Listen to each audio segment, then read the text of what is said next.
شروع کر دیں. السلام علیکم. اعوذ باللہ من الشیطان الرجیم. بسم اللہ الرحمن الرحیم. یا ایھا الذین آمنوا لا تلہکم اموالکم ولا اولادکم عن ذکر اللہ ومن يفعل ذلك فأولئك هم الخاسرون. وأنفقوا مما رزقناكم من قبل أن يأتي أحدكم الموت فيقول ربي لولا أخرتني إلى أجل قريب فأصدق وأكن من الصالحين ولن يؤخر الله نفسا إذا جاء أجلها والله خبير بما تعملون. یہ 28واں پارہ ہے. سورہ منافقون کا دوسرا آخری رکوع پڑھا گیا. اب آپ اس کا ترجمہ سنیے.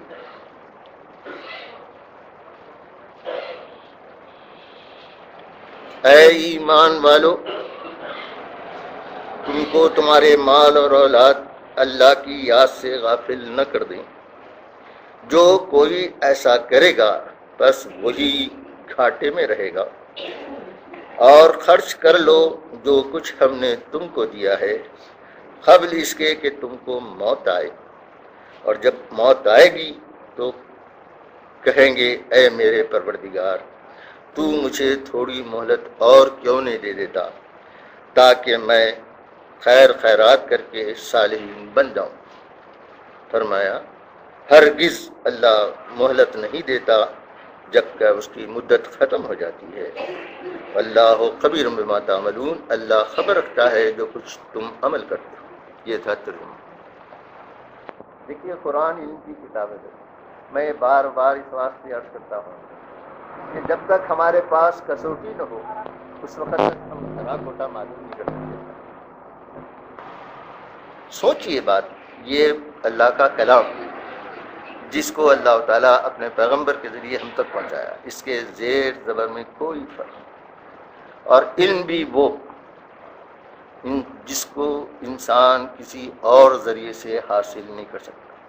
وہ کون سا علم ہے؟ موت کے بعد کیا ہوگا نہیں معلوم، کیونکہ گیا ہوا شخص، مرا ہوا شخص آج تک کوئی پھر واپس نہیں آیا دنیا میں. یہ اللہ کا اٹل قانون ہے. اسی بنا پر اللہ تعالیٰ وراثت کی تقسیم، بیوہ کا عقد ثانی، قاتل کے لیے قصاص کا حکم دیا. اگر واقعی مرنے والا پھر دنیا میں آتا کسی طرح بھی تو سوچئے قصاص کا حکم دینے کی ضرورت نہیں. مقتول اپنے قاتل سے بدلہ لے سکتا. پھر بیوی، ظاہر ہے مرے ہوئے شخص کی بیوی اگر دوسرا عقد کرے تو اس کو کتنی تکلیف ہوتی. سوچئے باتیں ایسی ہیں بالکل. لیکن اس کے باوجود ہمارے تصورات ہیں، ہم مسلمان ہیں، قرآن ہمارے پاس ہے، اس کے باوجود ہمارے تصورات یہ ہیں کہ مرنے کے بعد آتا ہے. تو یہ علم کی کتاب ہے، اور علم بھی اتنا اہم ہے بھائی، اس سے کوئی اہم چیز نہیں. سب سے بڑی نعمت فرمایا اللہ تعالیٰ اس تعلق سے فرمایا قل بفضل اللہ وبرحمتہ فبذلک فلیفرحوا هو خیر مما یجمعون. سورہ یونس کی آیت ہے. اے انسانوں، تمہارے پاس ہم ایسی چیز بھیجی ہے جس کے ملنے پر تم جتنی خوشی مناؤ کم. اس کا ثبوت بھی دیا اللہ تعالیٰ. سورہ اعراف میں ہے، جب جنتی جنت میں پہنچیں گے تو کہیں گے وقالوا الحمدللہ الذی ہدانا لہذا وما کنا لنہتدی لولا ان ہدانا اللہ. تعریف اور شکر صرف پروردگار کے لیے ہے جس نے ہمیں یہاں آنے کا طریقہ بتایا. اگر نہیں بتاتا ہوتا تو ہم آ نہیں سکتے. یہ علم کی کتاب یاد رکھیے. علم کیسے حاصل ہوتا؟ عقل سے حاصل ہوتا.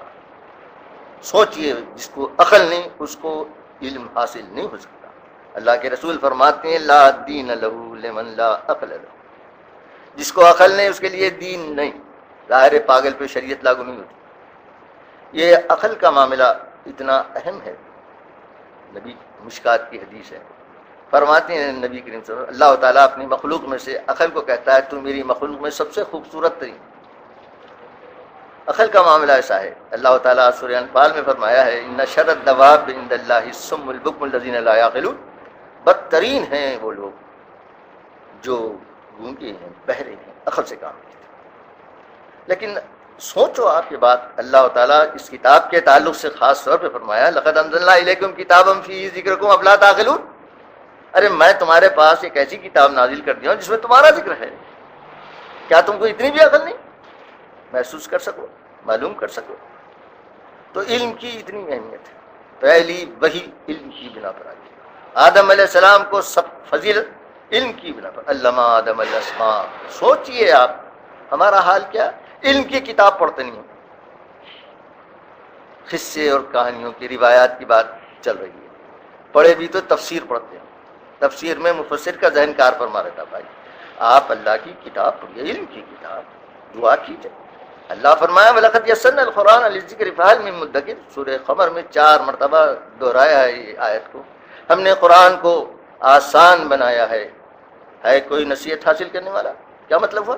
فتوے دینے کے لیے نہیں، بلکہ نصیحت حاصل کرنے کے لیے، ہمارے اندر فکر آخرت پیدا ہونے کے لیے قرآن پڑھنا ضروری ہے۔ جس کی کتاب ہے پڑھیے، دعا کیجئے پروردگار تیری کتاب پڑھو تو ہدایت دے، یہ اللہ کے ذمے ہو جاتا ہے بھائی کہ اللہ ہم کو ہدایت دے۔ سوچئے، غور کیجئے کیا حال ہے ہمارا۔ علم کی کتاب عقل سے حاصل ہوتی ہے، اس سے یہ قانون مسلمہ ہے سب کا، علم کی بات عقل کے خلاف نہیں ہو سکتی، تجربے مشاہدے میں غلط نہیں ہو سکتی، یہ وہ کسوٹی ہے جس پر ہم کو اپنے عقائد، اپنے اعمال کو جانچنا ہے۔ ہم کیا کر رہے ہیں؟ قرآن نہیں پڑھے ہم، لہذا ہمارے سامنے حدیث آ گئی، ارے حدیث ہے نا بھائی، اتنے حدیث ہیں۔ سوچئے کیا یہ ممکن ہے کہ اللہ کے رسول اللہ کی کتاب کے خلاف کوئی بات فرمائے ہوں یا کوئی عمل کی؟ ناممکن ہے برادر۔ سوچئے اللہ تعالیٰ خود یہ بات فرمایا ہے کہ قرآن پہ غور کرو، تم کو خود معلوم ہو جائے گا کہ کیا بات تم سے بیان کی گئی، کیا حقیقت ہے۔ خود اللہ کے رسول فرماتے ہیں، مشکات کی حدیث ہے، میری بات قرآن کو منسوخ نہیں کر سکتی، قرآن کی بات میری بات کو منسوخ کرتی، میری ایک بات دوسری بات کو منسوخ کرتی۔ دوسری حدیث آپ فرماتی ہیں میرے متعلق لوگ باتیں بیان کریں گے، ان کو قرآن پر جانچو، اگر اس کے مطابق ہے تو سمجھو میں نے ہی کہا۔ تیسری حدیث آپ فرماتے ہیں یہودیوں سے موسیٰ علیہ السلام کے متعلق پوچھا گیا، وہ افراط و تفریط سے کام لے کر کافر بن گئے۔ اسی طرح عیسائیوں سے پوچھا گیا عیسیٰ علیہ السلام سے متعلق، وہ بھی افراط و تفریط میں مبتلا ہو کر کافر ہو گئے۔ اسی طرح میرے متعلق بھی تمہارے پاس باتیں آئیں گی، ان کو قرآن پر جانچنا، اگر اس کے مطابق ہے تو صحیح سمجھو، نہیں تو رد کر دو، جھوٹ ہے۔ یہ ہے اللہ کے رسول کے ارشادات۔ خود اللہ تعالیٰ بھی یہ بات فرمایا ہے کہ تم یہ مت دیکھو کون کہہ رہا ہے، بلکہ یہ دیکھو کیا کہہ رہا ہے۔ اللہ تعالیٰ اپنی کتاب میں 4 مقامات پہ، سورہ نساء میں 2 مرتبہ، سورہ حجرات میں 1، سورہ محمد میں 1، افلا یتدبرون القرآن ام علی قلوب اقفالها۔ کیوں دیکھ رہے ہیں جی محمد بن عبد اللہ کو؟ کیوں نہیں دیکھتے کہ وہ جو تم سے بیان کر رہا قرآن، وہ کیا بیان کر رہا؟ دیکھو، یہ ہے پروردگار کا ارشاد، معیار۔ اللہ کے رسول کے بھی ارشادات آپ کے سامنے عرض کیا ہوں۔ اب آپ سوچو، اس سلسلے میں خود اللہ اس بات کی تصدیق کیا ہے کہ اللہ کے رسول قرآن کے خلاف قطعی کچھ نہیں بول سکتے، کوئی کام نہیں کر سکتے۔ سورہ نجم کی آیت وما ينطق عن الهوى ان هو الا وحی یوحی، فرمایا وہ اپنی ہوا سے کچھ نہیں کہتا، بلکہ جو کچھ کہتا ہے وہی کے مطابق۔ سوچو نبی کا ارشاد ان اتبع الا ما یوحی الی، میں اسی چیز کی پیروی کرتا ہوں جو میرا پروردگار میری طرف وحی کرتا ہے۔ نہ صرف یہ بلکہ آپ کا یہ اظہار خوف، قل انی عصیت ربی، قل انی اخاف ان عصیت ربی عذاب یوم عظیم، اگر میں رب کی نافرمانی کروں تو بڑے دن کے عذاب سے ڈرتا ہوں۔ یہ تمام ارشادات قرآن میں موجود، اس کے باوجود ہمارا حال یہ ہے۔ تو عرض کرا یہ تھا، علم عقل سے حاصل ہوتا ہے، اس سے قانون بنا کہ علم کی بات عقل کے خلاف نہیں، تجربے مشاہدے میں غلط، یہ ہے بات۔ اب آپ سوچئے اللہ تعالیٰ اپنی کتاب کی حفاظت کس طرح کیا ہے۔ الفاظ کی حفاظت حفاظ اور پرنٹنگ کے ذریعے، طباعت کے ذریعے ہو گیا۔ دنیا کے کسی خطے میں جائیے، قرآن لیجئے، یہی قرآن ہوگا، وہاں کے حافظ سے سنیں، یہی سنائے گا۔ لیکن الفاظ کی حفاظت کافی نہیں ہے، کیونکہ اللہ تعالیٰ حشر کے دن اسی کتاب سے حجت قائم کرنے والا ہے۔ بلا قد جاءت کا آیاتی، کیا تیرے پاس میری آیتیں نہیں ہیں؟ افلم تکن تتلا علیکم آیاتی، کیا تم پر میری آیتیں نہیں پڑھی جاتی؟ یہ اللہ کی یہ حجت ثابت کر رہی ہے کہ اللہ تعالیٰ اس کی مانوی حیثیت کو بھی محفوظ فرمایا۔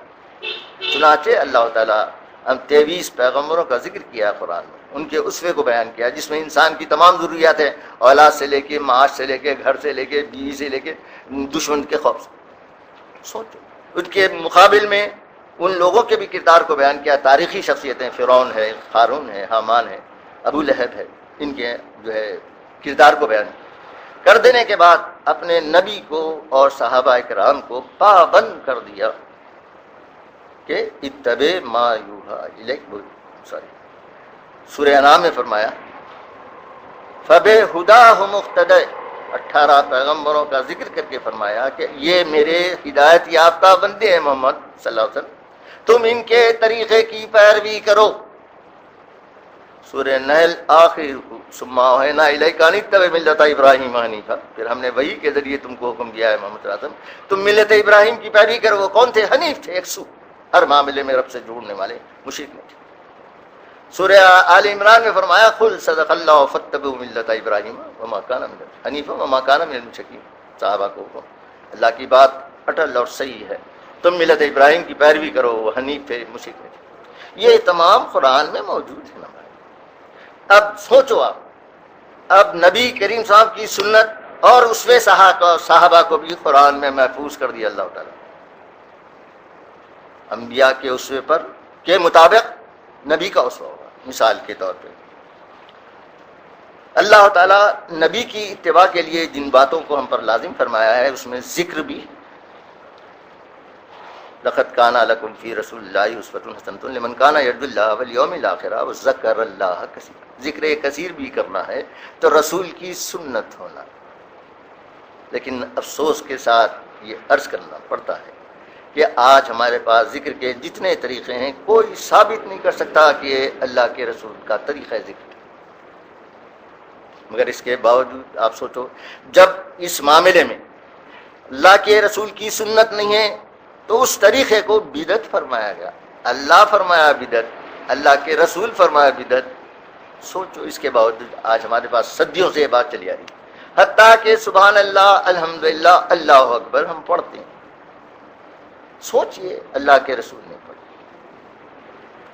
سوچئے اگر ولو فرد آ جائے حدیث کے اچھا رسول پڑھے تھے تو کیا کریں گے ہم یہ دیکھیں گے کہ ان 23 پیغمبروں میں سے کسی پیغمبر نے یہ بات کی ہے، ایسا ذکر کیا ہے؟ کیونکہ یہاں اتباع کی بات ہے۔ اتباع میں عرض کیا عبادات، ذکر یا ثواب کے کام، تزکیہ تطہیر کے طریقے، اس میں اتباع ضروری ہے۔ تو وہاں یہ بتانا پڑے گا کہ ان انبیاء میں سے کسی نبی نے اس طرح ذکر کیا۔ ایک معیار میں جو سمجھا ہوں آپ حضرات کے سامنے رکھوں، سوچو آپ کی بات۔ تو عرض یہی کر رہا تھا میں کہ اللہ تعالیٰ اپنی کتاب کی حفاظت اس طرح کر لیا ہے، نہ صرف یہ اس کے معنوی حیثیت کو بلکہ رسول کی سنت کو بھی اور صحابہ کے اسوے کو۔ اب اسی بنا پر ہم پر حجت قائم ہونے والی ہے۔ اب ہمارے پاس جو ذخیرہ حدیث ہے وہ حدیث بیان کر رہے ہیں، یہ فلاں بخاری کی حدیث ہے،